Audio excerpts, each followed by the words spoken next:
Good afternoon everyone at happy birthday po kay Sister Kai ng aking asawa po. Napakabuti po ng Panginoon at nagdagdag na naman po siya ng edad.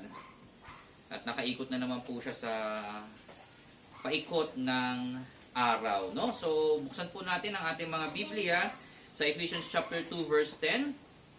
Ephesians chapter 2 verse 10. At kung nariyan na po kayo, please say amen. Aloud amen. Salamat po, no? At basahin po natin ito. For we are His workmanship, created in Christ unto good works, which God hath before ordained that we should walk in them. Nalangin po muna tayo, mapagpala naming Ama na nasa langit. Maraming salamat po. At salamat po sa kaarawan ng ating kapatiran, ng aming kapatiran dito. We pray, Lord, that you give her grace, you give her blessings, and you give her long life, Lord, and a healthy one. Upang Panginoon, lalo pa po siya silbi sa inyo at maitaas po ang inyong pangalan sa kanyang buhay. Maraming salamat po sa pangalan ni Jesus. Amen and amen. Tignan po muna natin, no, ang ating kapatid, no, na ang aking asawa din naman.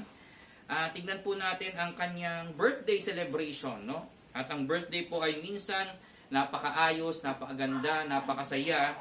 At dapat po nating maalala na hindi po nabibilang ang ating kaarawan sa dami ng taon. Nabibilang po ang ating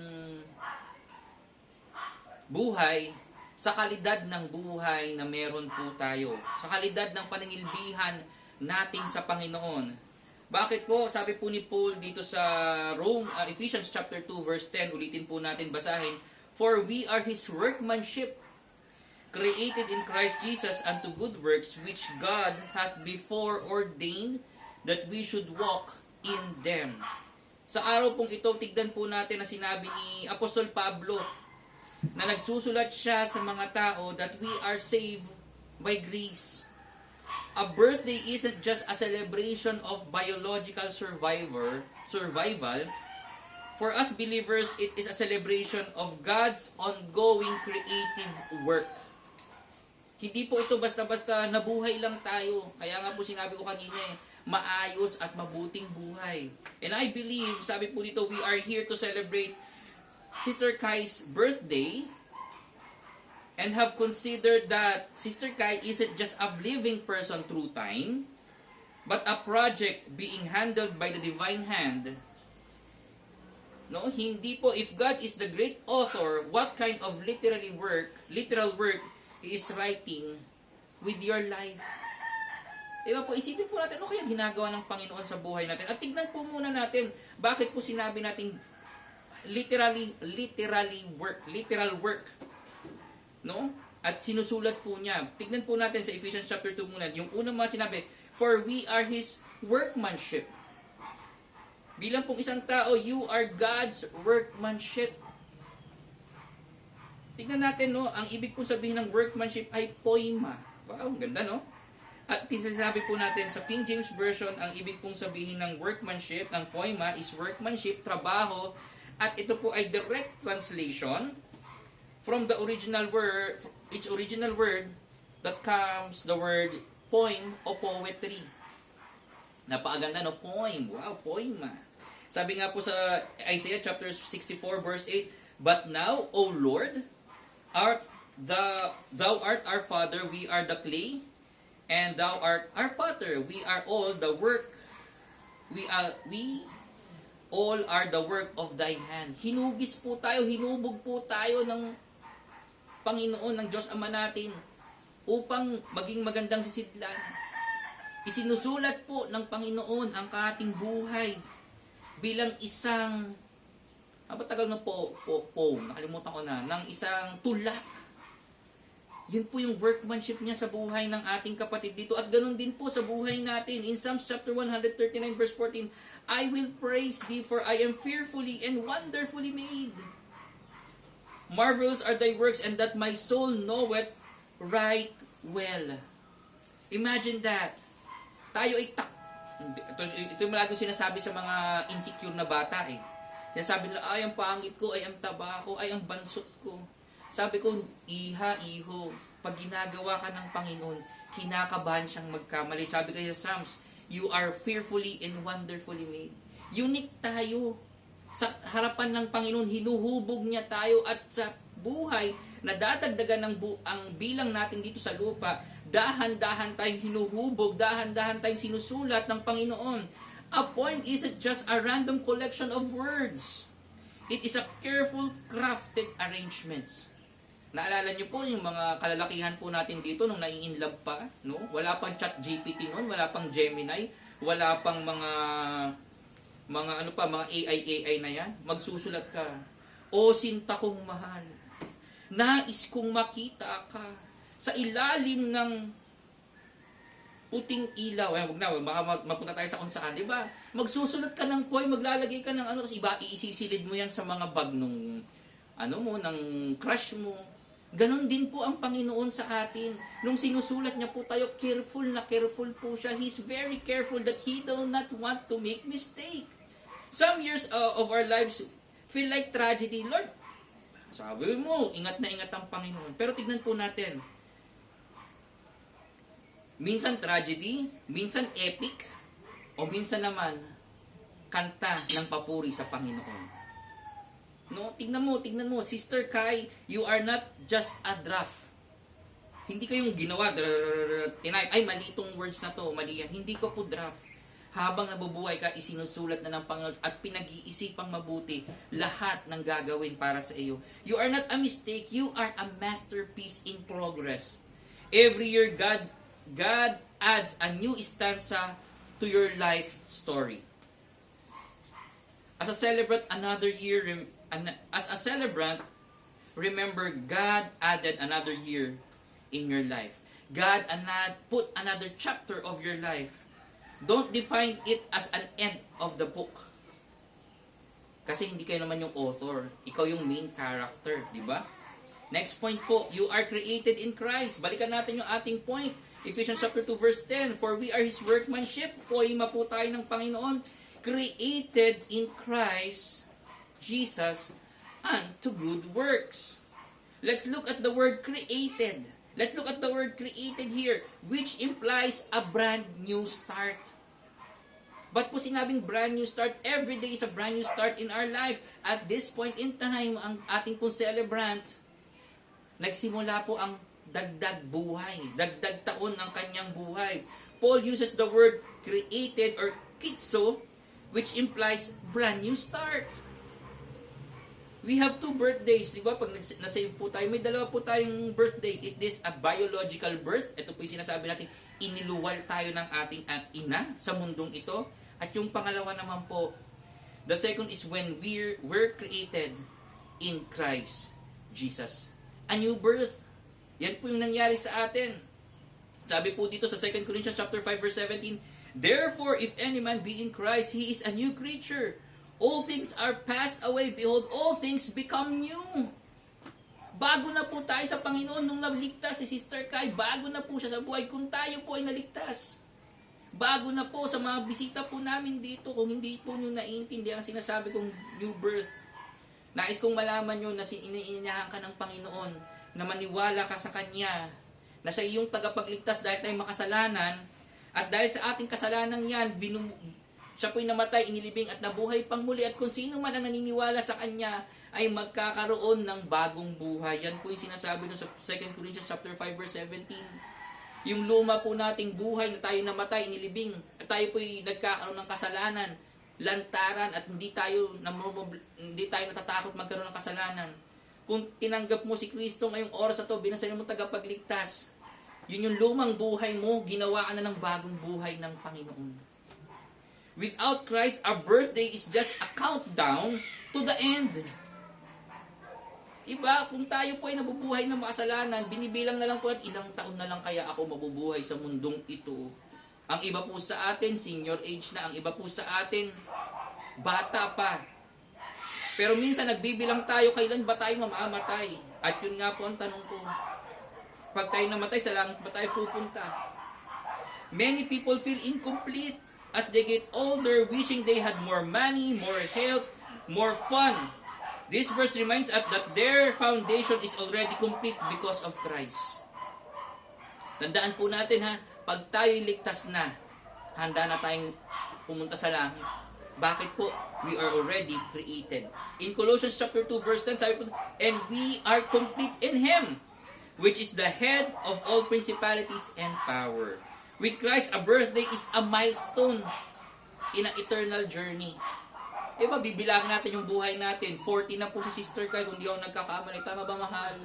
Yes, tama ang bilang. O, salamat po. Hindi siya nagbilang na kung kailan siya mamamatay. Nagbibilang siya kung kailan siya pupunta, uuwi sa langit. This is a perfect verse for a birthday. Yung we are complete in Him, which is the head of all principalities and power. This is the perfect verse for her birthday.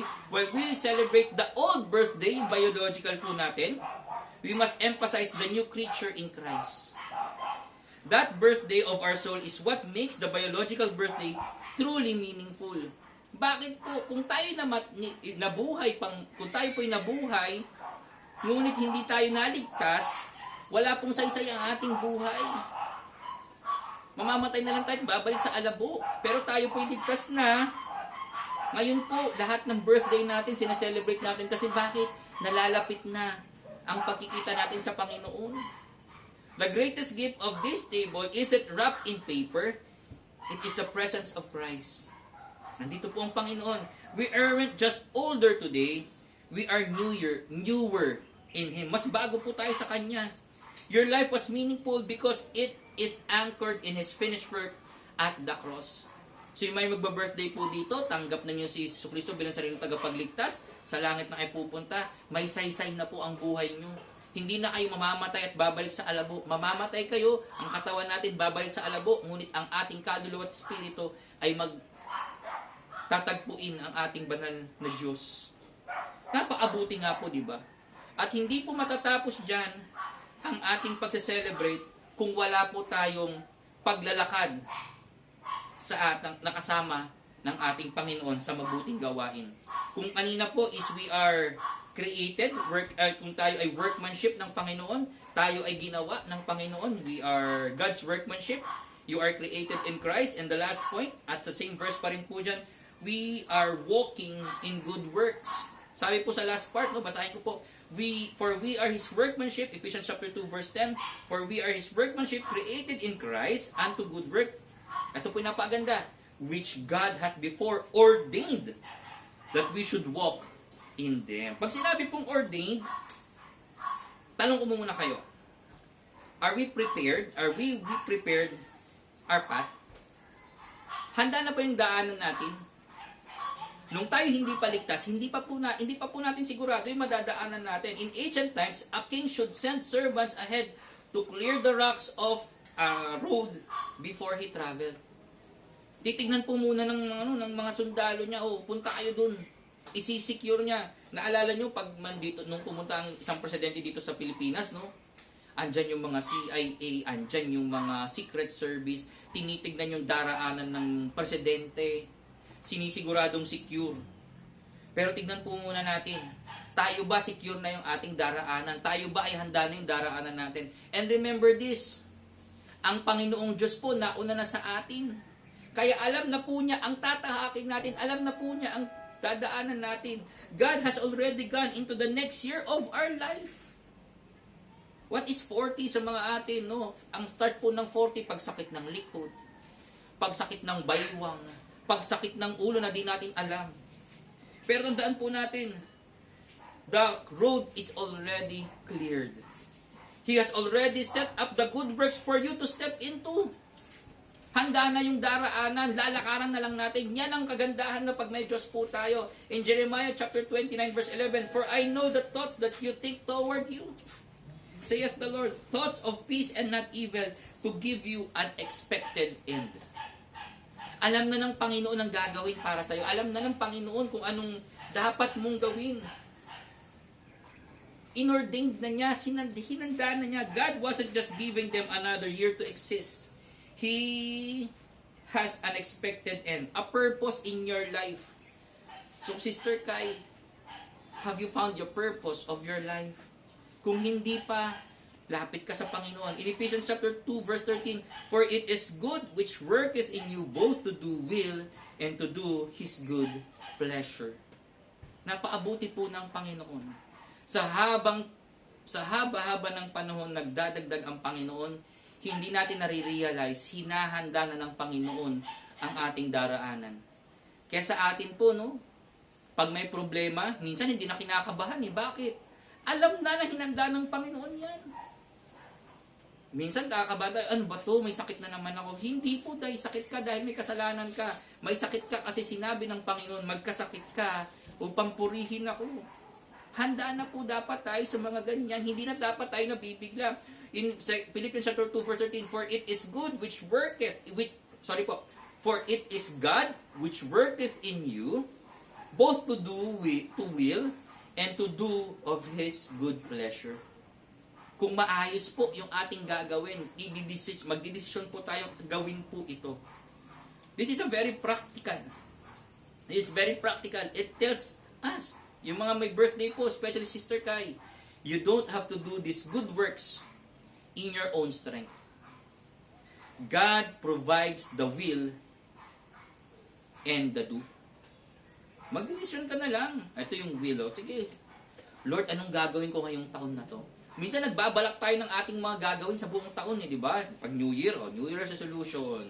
Ako'y magpapapayat, 10 kilong timbang ang mababawasan ko. O kaya naman maghahanap ako ng bagong trabaho sa Panginoon. O kaya naman magsaserve ako sa Panginoon. Magiging ganito ako para sa Panginoon. Pero tandaan po natin, yung mga plano po natin yan, walang saysay kung wala po ang Panginoon dyan. Lagi po tayong lalapit sa Kanya. In this new year of your life, Sister Kai, it is not a blank check to spend on yourself. It is a prepared path for a purpose. Ano ba yung purpose mo, Sister Kai, sa Panginoon? Mahalin ang iyong pastor tulad ko. Yeah. Love you, Hal. God has people for you to bless. Prayers for you to pray. And light for you to shine that only you can do. Hindi po namin magagawa yung ginagawa mo, Sister Kai. Hindi po namin magagawa yung prayer mo. Ikaw lang ang magpipray para dyan. Bawat isa po sa atin, hinanda na ng Panginoon ang daraanan natin. Ang gagawin na lang natin sumunod. Bakit po? Na-ordained na po tayo ng Panginoon. Tandaan po natin, lahat ng bagay isinulat na ng Panginoon para sa atin. Like a poem, it is only finished when the poet says it is. Hindi pa po tayo tapos. Hindi pa po tapos ang Diyos sa ating buhay. Sinusulat pa po niya ang ating poem. Ang ating, pangalan ito, nawala sa isip ko, ang ating, basta yun. As long as you have breath in your lungs today, God is still writing. He isn't done with you yet. Sister Kai, together with you guys, hindi po tapos ang Panginoon sa inyo. Habang may buhay, habang nagdadagdagan ng ating edad, habang lalong lumalago, habang umiidad, lalo dapat tayong lumalago sa Panginoon. Kaya sabi uli ng ating talata, in Ephesians chapter 2 verse 10, for we are His workmanship, created in Christ Jesus unto good works, which God had before ordained that we should walk in them.